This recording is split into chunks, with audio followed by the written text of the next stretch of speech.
Hola, ¿qué tal? En esta presentación vamos a ver las conceptualizaciones de Marc Angenot, que lo hace en su libro El discurso social, los límites históricos de lo pensable y lo decible.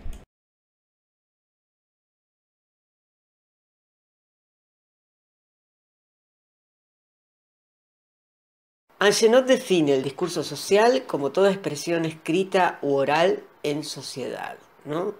Es decir, todo lo que el hombre narra y argumenta. Narrar y argumentar son dos formas, dos modos de discurso eh, que están permanentemente presentes en todo lo que decimos, ¿no?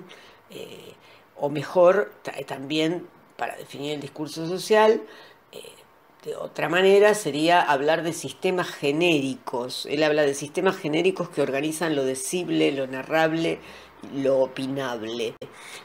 Lo opinable sería lo argumentativo, ¿no? Entonces acá estamos encontrando un resabio de los planteos de Bakhtin acerca de los discursos en tanto divididos o presentados a partir de géneros, ¿no? Como se acuerdan, como cada esfera de la actividad humana eh, aparecen a partir de esas esferas de la actividad humana géneros discursivos. Entonces, en este caso, cuando Angenot define lo que es el discurso social, lo plantea como sistemas genéricos que organizan lo decible. No géneros, sistemas genéricos, ¿no? Más adelante vamos a desmenuzar cada una de las cuestiones, no con mucho detalle, pero vamos a tratar de entender qué se refiere cuando plantea todas estas definiciones, ¿no? Sistema regulador de los discursos, ¿no es cierto? Es decir, el hecho de que hable de sistema regulador implica necesariamente normas, reglas, sintaxis de esa producción y de la circulación, también de sus productos. De qué manera nosotros generamos discursos, de qué manera nosotros producimos y a su vez hacemos circular, siempre limitándonos a partir de reglas que están dadas. Por otro lado, también habla de algo compuesto, subconjuntos, dice él. En esos subconjuntos hay tendencias hegemónicas. Es interesante e importante, ¿no es cierto?, esto que plantea acerca de no la yuxtaposición ni la suma de sociolectos, porque no está hablando de, si tenemos la idea de sistema es suficiente, ¿no es cierto?, no hablamos de un sistema como un conjunto de elementos, una suma de elementos, sino, ni una yuxtaposición, sino con reglas que los hacen interactuar, ¿no? A eso se refiere, ¿no? Entonces, cuando habla de discurso social, está lleno de subconjuntos con tendencias hegemónicas y reglas que están implícitas.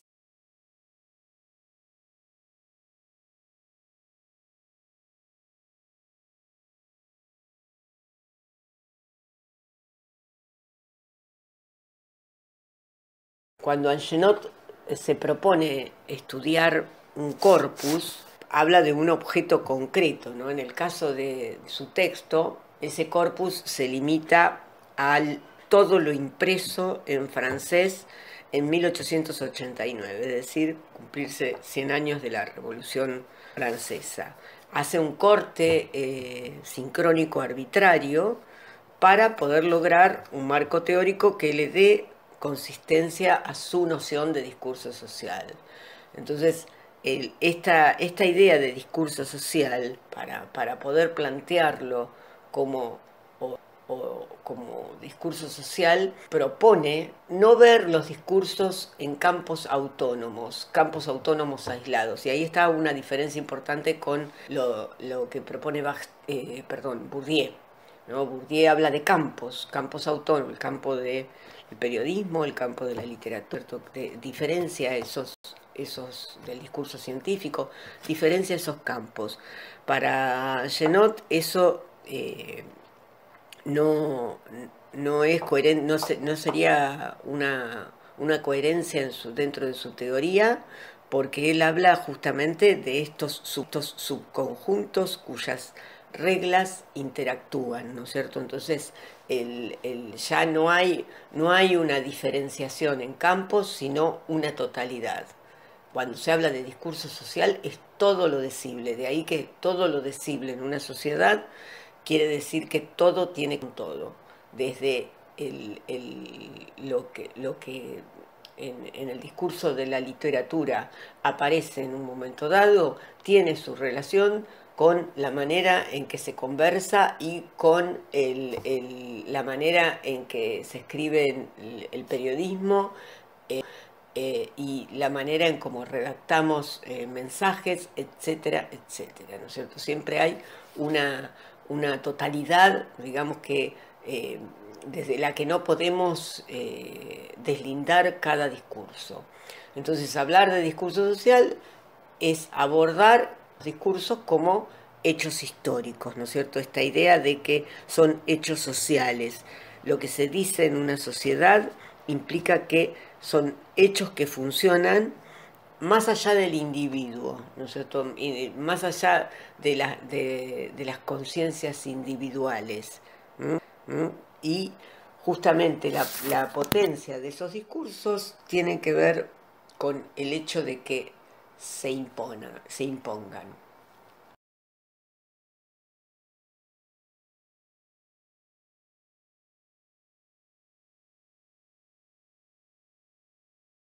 Cuando abordamos el texto de Angenot, nos encontramos con una serie de nociones que tienen una deuda, digamos, con autores como en este caso los que planteamos en esta diapositiva: intertextualidad, interdiscursividad, interlegibilidad, con lo bakhtiniano, ¿no?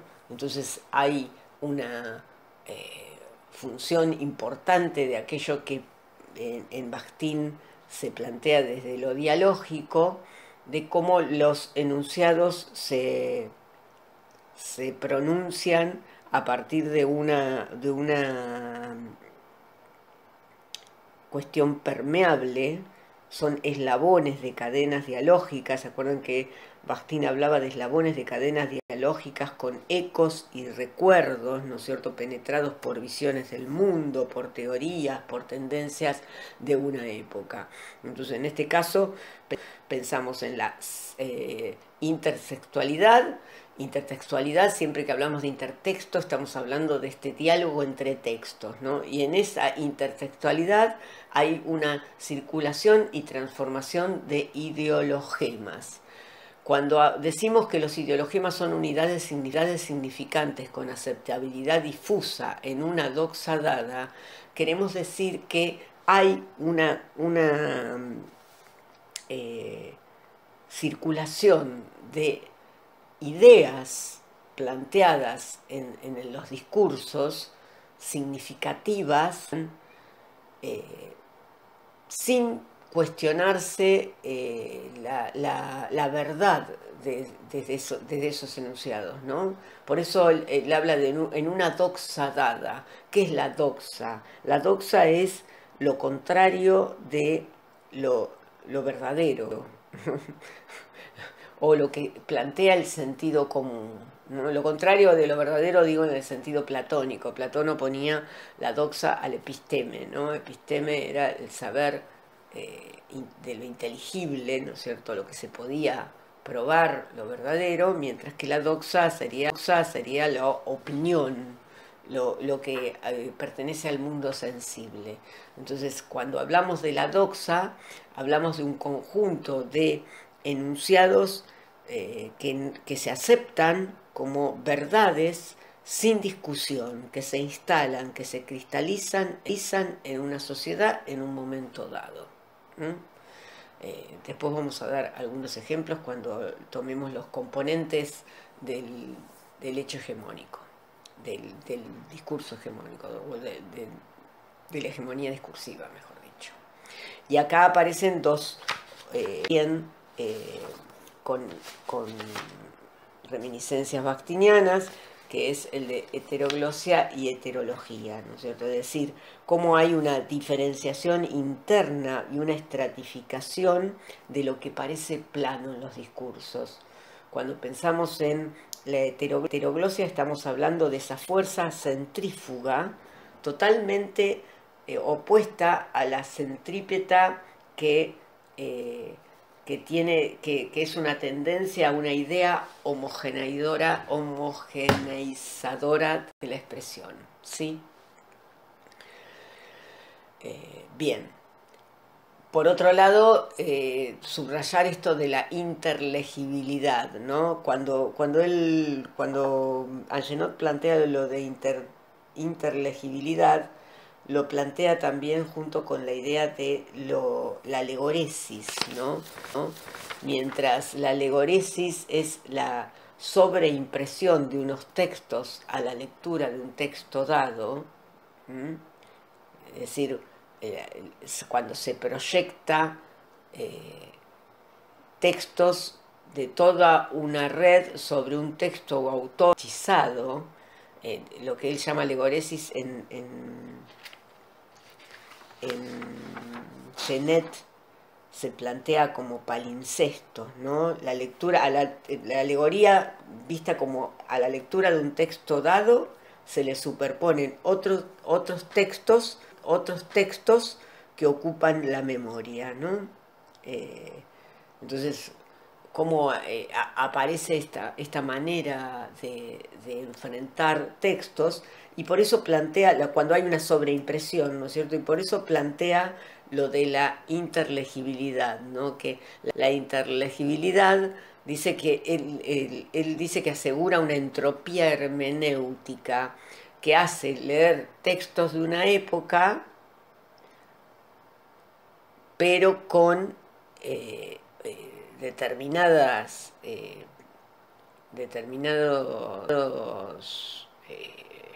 marcos preconstruidos que anulan y reducen lo nuevo para ver solamente lo previsible, ¿sí?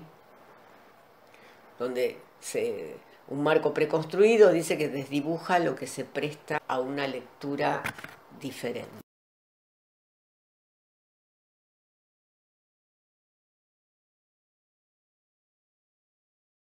En esta teoría hay ciertas consecuencias, ¿no? Una fundamental, que la vamos a encontrar siempre que hagamos análisis de discurso, ¿no? Es el hecho de que forma y contenido no se pueden disociar.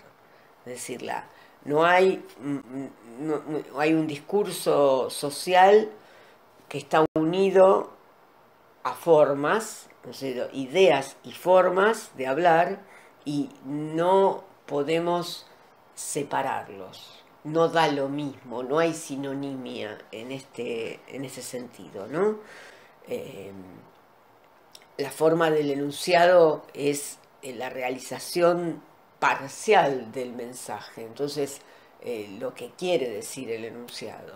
Y por otro lado, la otra consecuencia fundamental, y otra vez con la cita de Bakhtin y también Voloshinov, donde se plantea que donde se encuentra el signo, se encuentra también la ideología.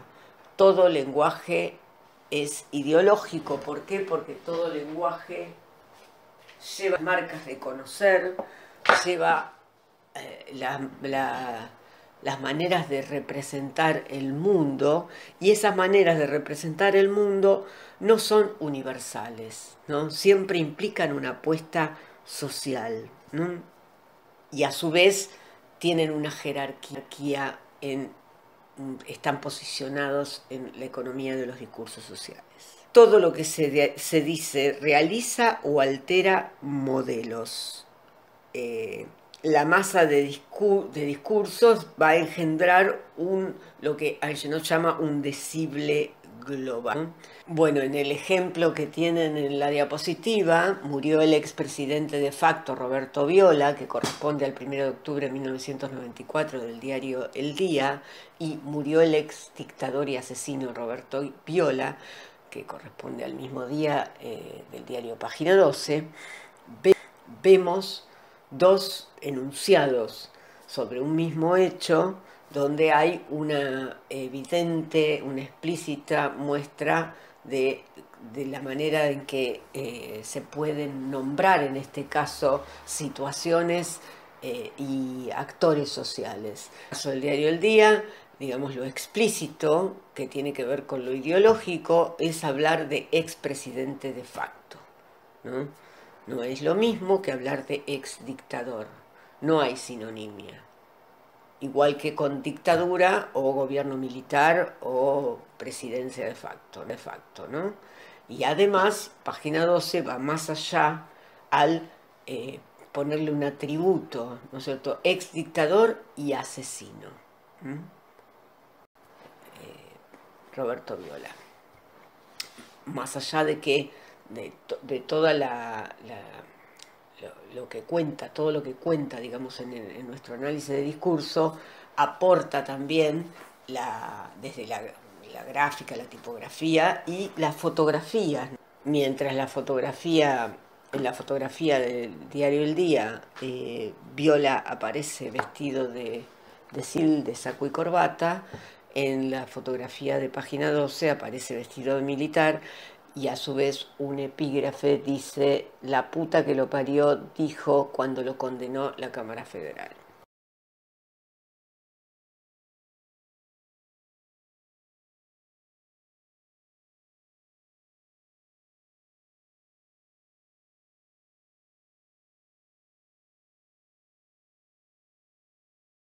Por eso insistimos, cuando hablamos de hegemonía discursiva estamos hablando de ese conjunto de mecanismos que unifican y regulan el trabajo discursivo y homogeneizan retóricas, tópicas y doxas transdiscursivas. Detengámonos cuando hablamos de retóricas estamos hablando de formas, de qué maneras se realiza un discurso.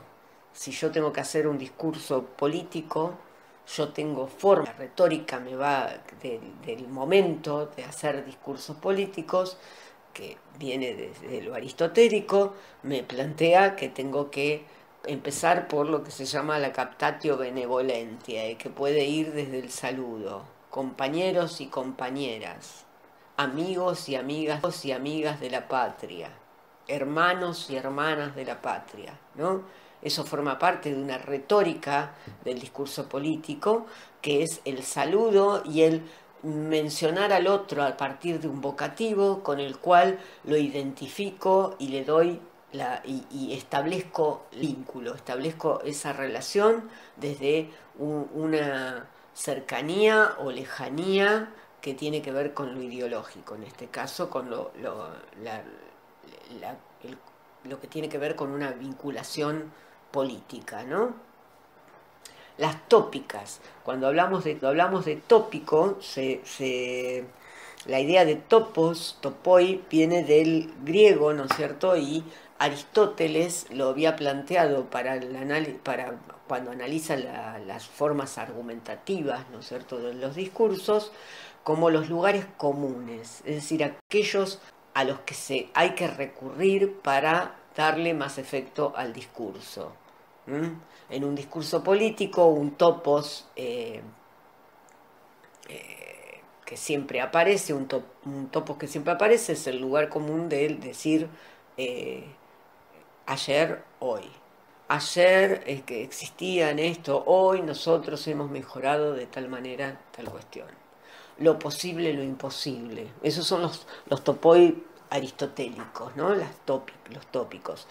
Cuando hablamos del discurso social, las tópicas llegan a componer doxas.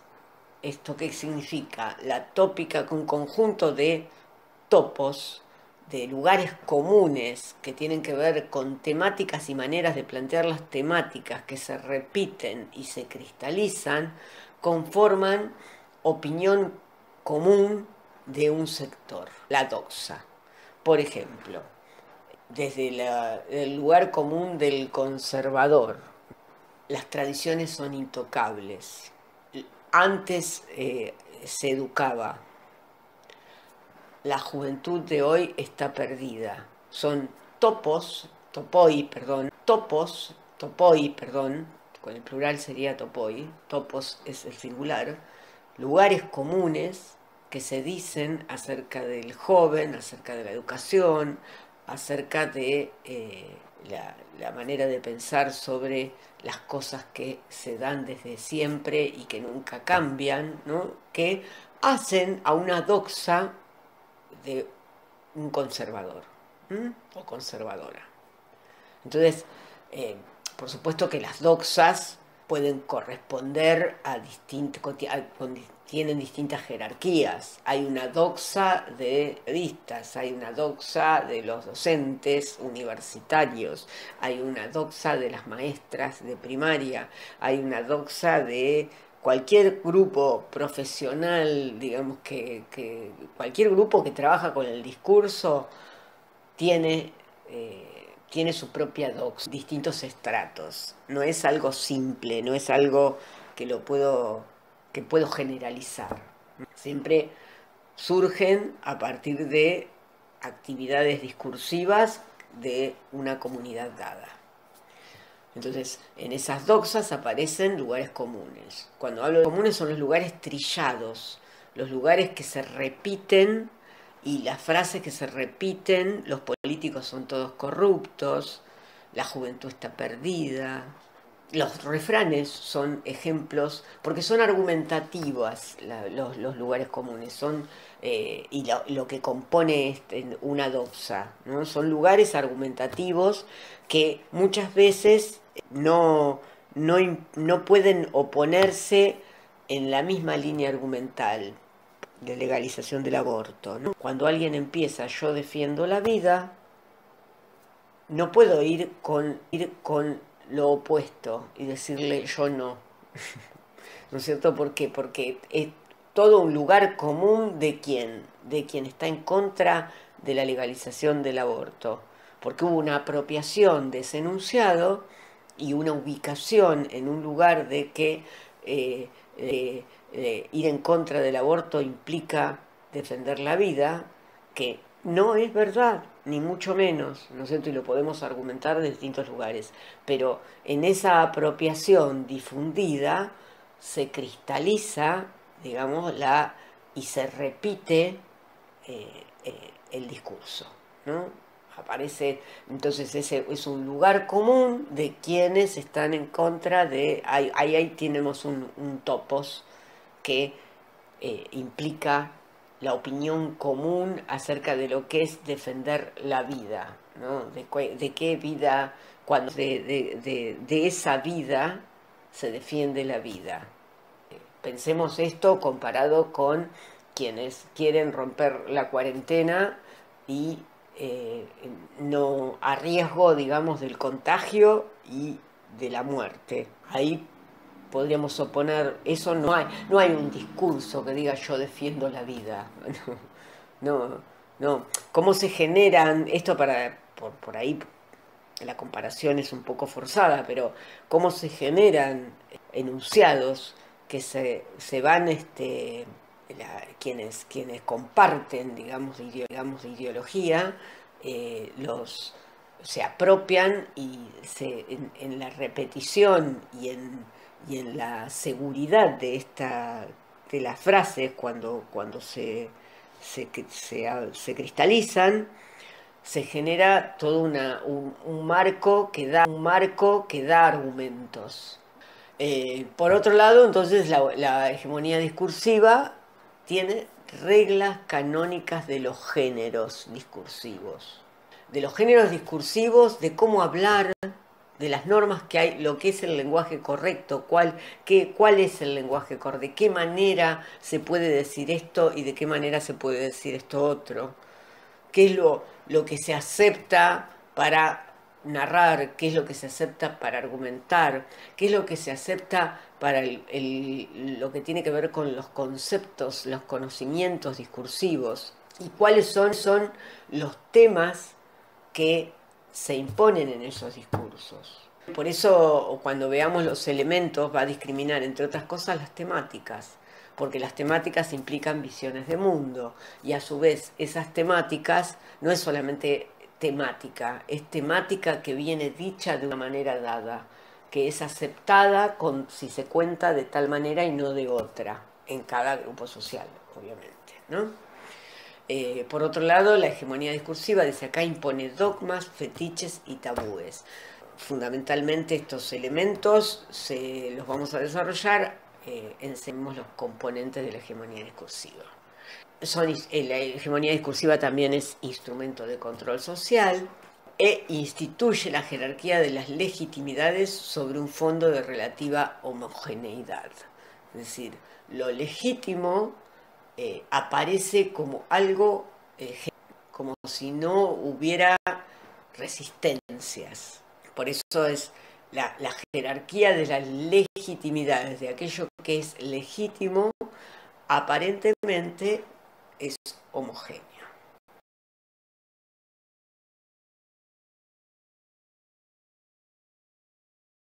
Hegemonía. Bueno, una gran deuda que sostiene Angenot para la elaboración de su teoría es eh, la deuda con los conceptos acerca de la hegemonía de Gramsci, ¿no? Para Gramsci hay dominancias interdiscursivas, maneras de conocer y de significar lo conocido, que son lo propio de una sociedad, que regulan y trascienden la división de los discursos sociales, ¿no? Y él habla de una hegemonía completa, todo lo que tiene que ver con los sistemas de dominación política y la explotación económica. A su vez va a hablar dentro de esa hegemonía completa de una hegemonía cultural, y como una parte de la hegemonía cultural, Angenot va a analizar lo que se denomina como hegemonía discursiva. En cada sociedad, digamos, la interacción de los discursos, los intereses, van a producir dominancia de ciertos hechos, ¿no es cierto?, semióticos, es decir, esto que implica forma y contenido, que van a privar de medios de enunciación a lo que todavía no se pensó. Con esto que quiere decir que ya se moldea de antemano. Y la hegemonía que aborda Angenot es lo que se establece en el discurso social, en la manera en que una sociedad dada se objetiva en textos, en escritos.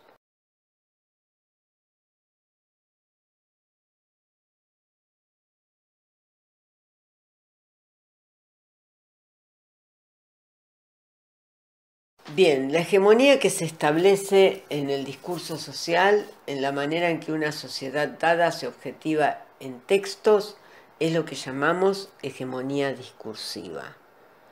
Es decir, que hay un conjunto de reglas canónicas de los géneros y los discursos, de los estatus de los discursos, de las normas aceptables de esos discursos, ¿no es cierto?, que implican un imponer determinadas jerarquías para esos modos discursivos. Entonces, es importante que quede claro que no es todo un conjunto como se plantea en la presentación, no es un conjunto de esquemas discursivos, ni de temáticas, ni de nociones, ¿no es cierto?, que son las que predominan, sino cuál es el repertorio, cuáles son los topoiba, es decir, de los estatus que confieren a esas entidades discursivas ese privilegio, esas posiciones de prestigio, y le dan formas y argumentos. cuáles son ese conjunto de mecanismos, de reglas, ¿no es cierto?, de leyes que permiten que determinadas formas de decir prevalezcan.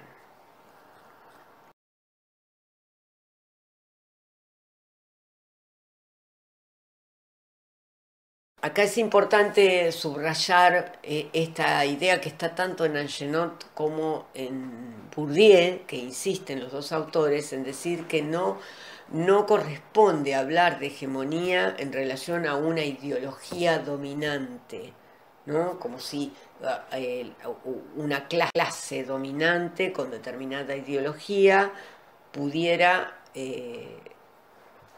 re, o, pos, posicionarse de tal manera que se impone al resto.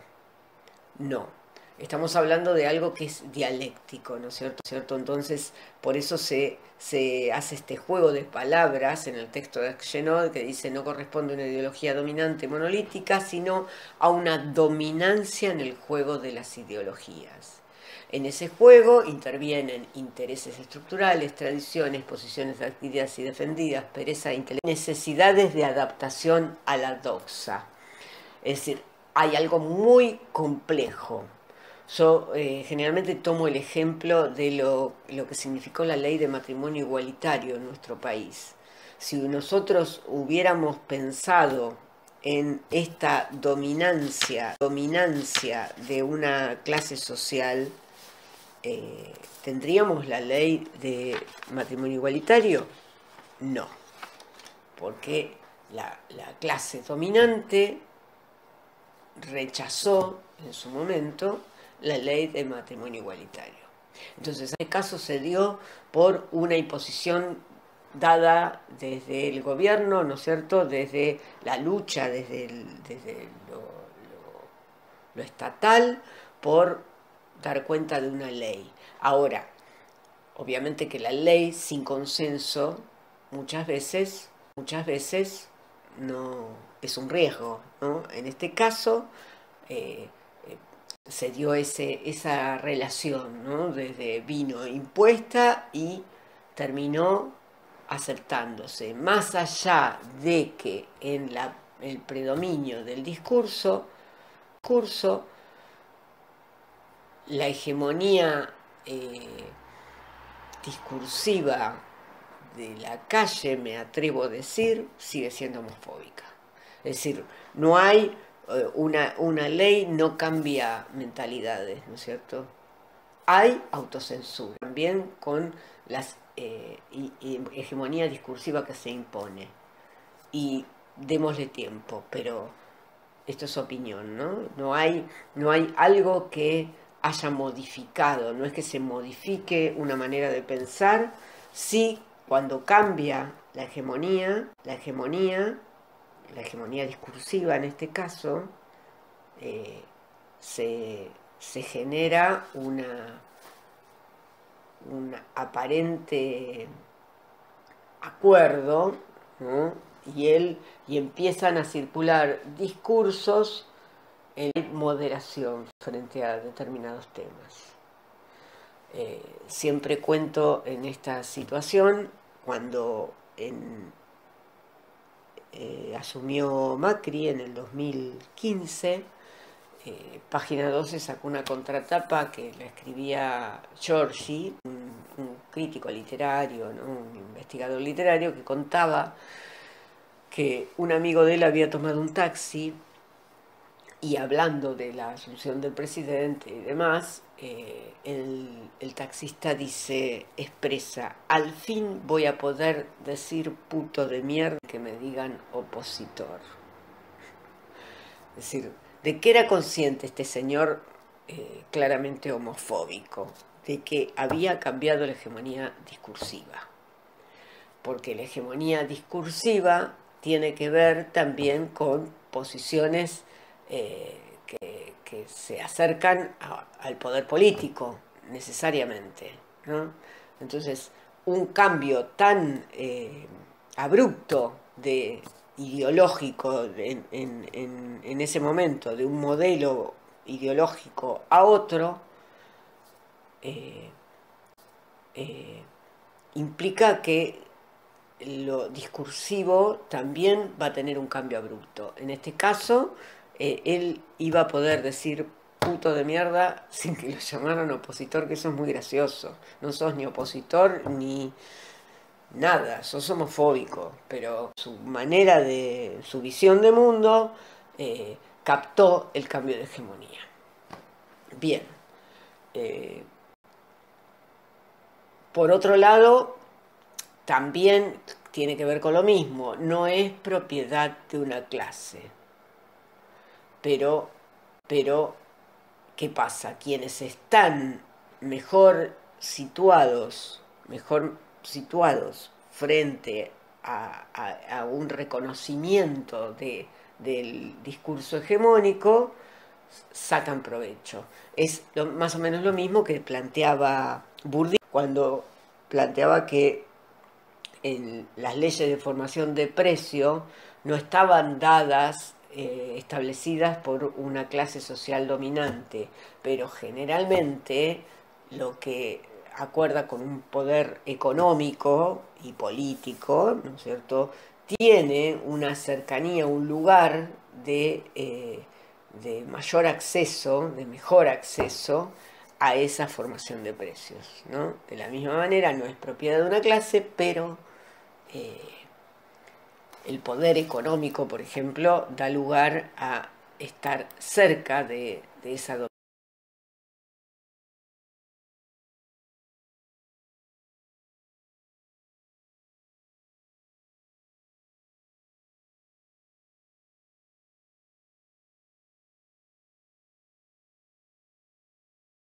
¿Cuáles son los elementos que componen el hecho hegemónico? El primero que plantea Angenot es la lengua legítima. Cuando se habla de lengua legítima, se está hablando de cuáles son enunciados aceptables, no como en cuanto a su contenido, ¿no?, sino en tanto su manera de decir, ¿no? No, un ejemplo que da Angenot de lo que es aceptable es literario y en el corpus que está analizando es, ¿no? Si nosotros tenemos que decir cuál es la lengua legítima de la Argentina, la lengua oficial, la lengua de los discursos, es la lengua, pensemos en la oralidad, es la lengua de Buenos Aires, fundamentalmente la porteña. Pensemos en los locutores de las radios nacionales. No quiere decir que no exista, pero las radios nacionales oficiales no tienen acento de ningún otro lugar que no sea el de Buenos Aires. ¿Mm?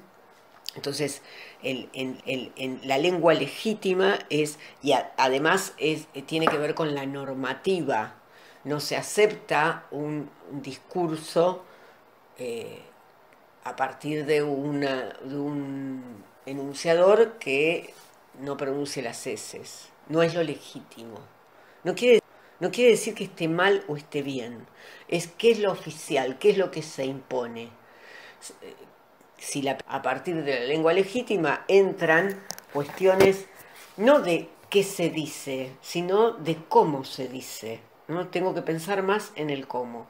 La lengua legítima de un medio periodístico es una lengua entendible, no puede ser críptica, tiene que ser lo suficientemente clara para llegar a la mayor cantidad de público posible, porque los diarios, por ejemplo, corresponden a empresas. Si se trata de un diario nacional, no va a tener ninguna característica local. La característica local, o sí, que va a ser la porteña. ¿Se entiende? Es decir, hay un cuidado, digamos, en el discurso que neutraliza variables. para pensar en las formas de esa lengua legítima. A su vez, la lengua legítima de los medios periodísticos en algún momento, supónganse, utilizan en su vocabulario expresiones que no se utilizan en ningún otro repertorio discursivo, como hablar de nosocomio, o términos que en los discursos policiales, cuando tomamos una nota policial, se mezcla con el registro y las formas del discurso forense. Tópica y nociología. Bueno, ya dijimos algo de los topoi, los lugares comunes, los lugares que son presupuestos irreductibles del verosímil social, así lo define Angenot, presupuestos irreductibles del verosímil social, a los que todo el mundo convoca sin desacuerdos, ¿no? Son presupuestos colectivos. Es lo que produce lo opinable, es lo que está presupuesto en cualquier narración, que son lugares transhistóricos, ¿no es cierto?, que se consideran casi universales. Por ejemplo, nadie duda si, como el ejemplo que pone Angenot, dice, hay que tratar a todos los semejantes del mismo modo. O frases como el fin justifica los medios. Esos son lugares comunes. ¿Cuándo lo pongo? ¿A qué me refiero cuando lo digo? Acuérdense de que los refranes dan cuenta de estos lugares comunes. Hoy lo empecé a decir y no lo terminé. Los refranes son lugares argumentativos, ¿no? Yo puedo decir, al que madruga Dios lo ayuda, y enfrentarle, no por mucho madrugar, se amanece más temprano. Podríamos recorrer el repertorio de los refranes donde encuentro la tópica, ¿no?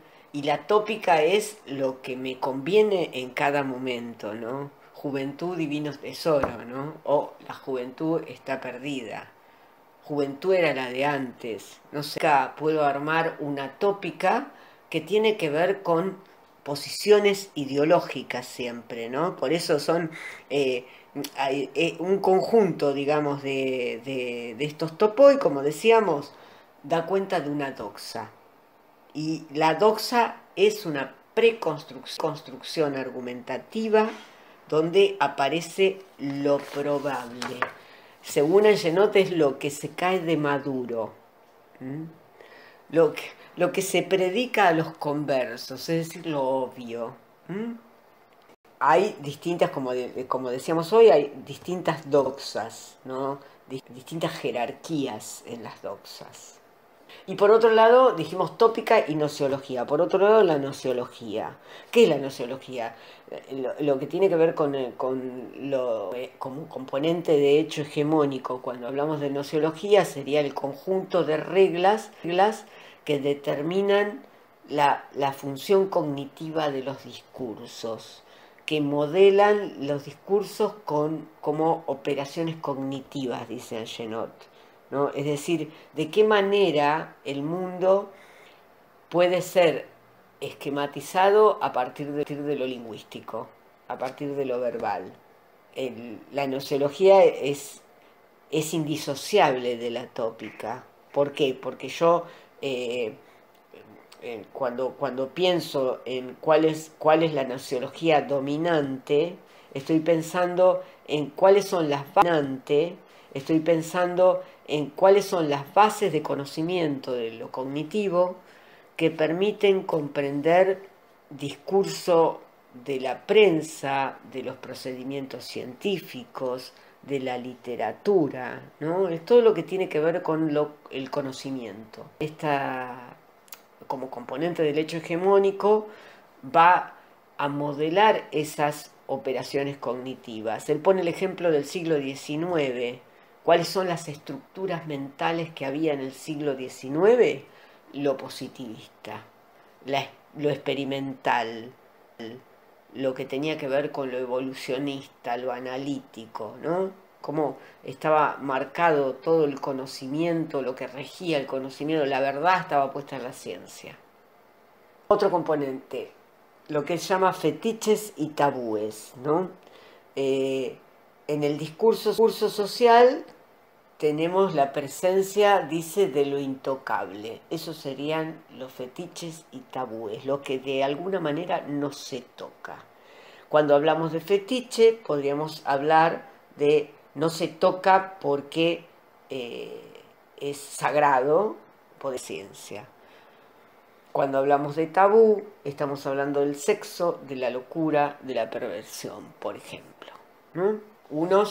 El tabú es aquello que se quiere ocultar, que se quiere tapar, que se quiere negar. El fetiche es lo que no se toca porque es sagrado.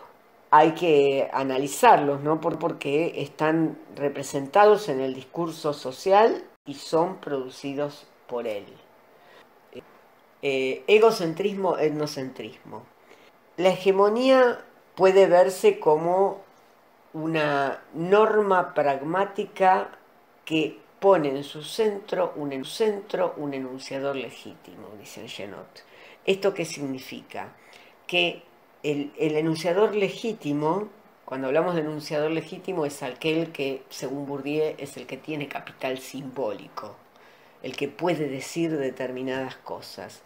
Y ese enunciador legítimo le habla a la alteridad.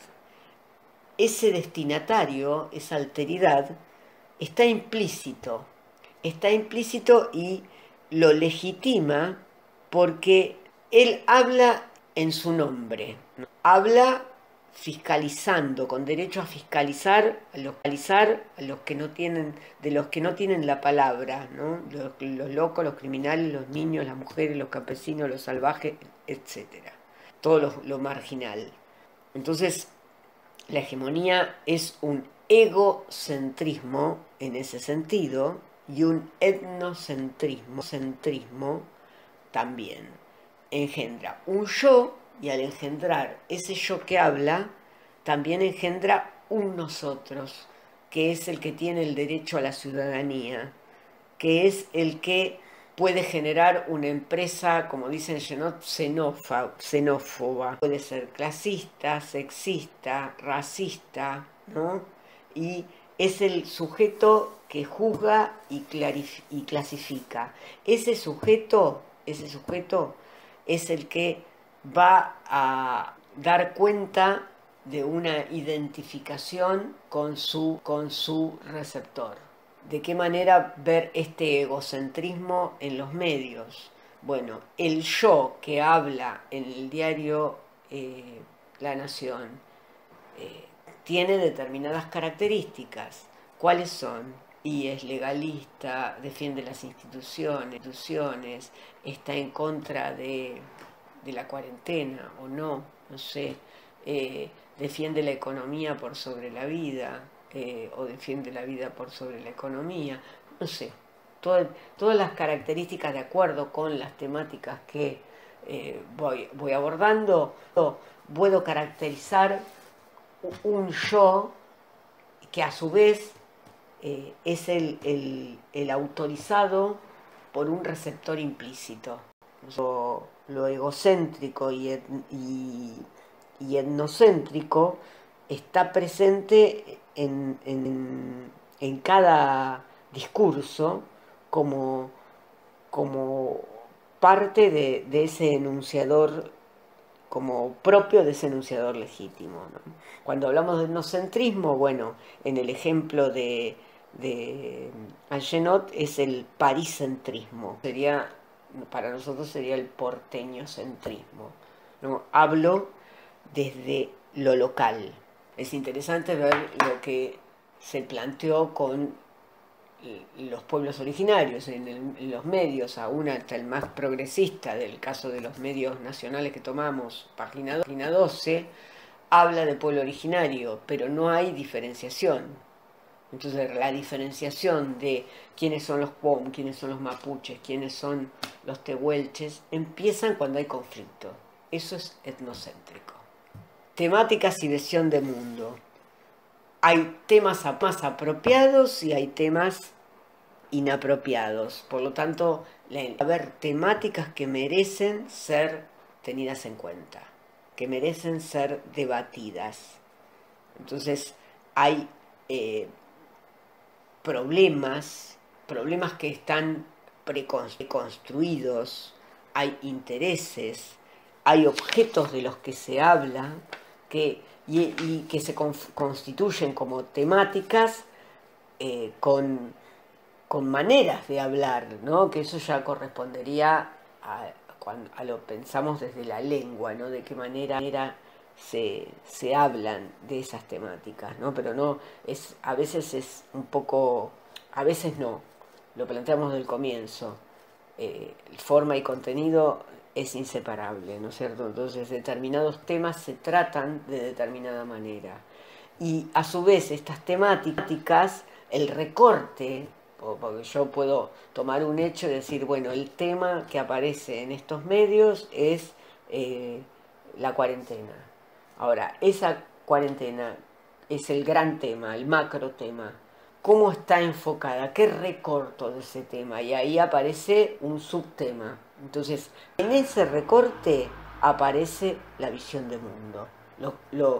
La visión del mundo en el sentido ideología, ¿no es cierto? Hay formas de hablar que me muestran lo que decíamos hoy del tema del aborto, de la legalización del aborto. Si alguien dice, si toma esa temática diciendo yo defiendo las dos vidas, ya sabemos cuáles son las dos vidas y me da una visión del mundo. ¿Cuál es la visión del mundo? Y puedo pensar desde una visión religiosa, de una visión conservadora, de una visión que necesariamente tiene un sentido de trascendencia, de divina, de una idea de la concepción, una idea desde lo biológico determinada que se opone a otra, que es todo lo contrario. Entonces hay temáticas que van juntas. Dominante de patos. Cuando se habla de dominante de patos se está hablando de lo que se llamaría el temperamento, el estado de ánimo de una época, el espíritu, por decirlo de alguna forma más romántica, de un momento dado, ¿no? ¿No? Por ejemplo, el corpus que analiza Angenot plantea la angustia, ¿no? A 100 años de la Revolución Francesa, en el discurso escrito en Francia, muestra un dominante de patos, quiere decir todo lo que tiene que ver con el sufrimiento, el sentimiento, ¿no? De ahí viene la palabra simpatía, empatía.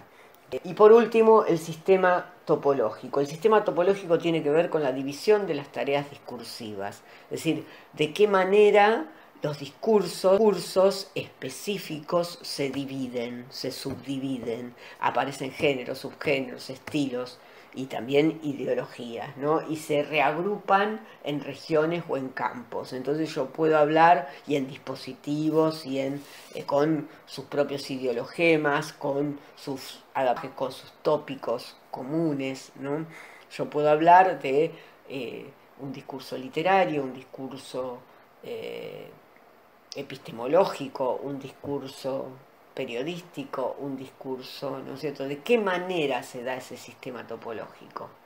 ¿Cómo está dividido el trabajo discursivo?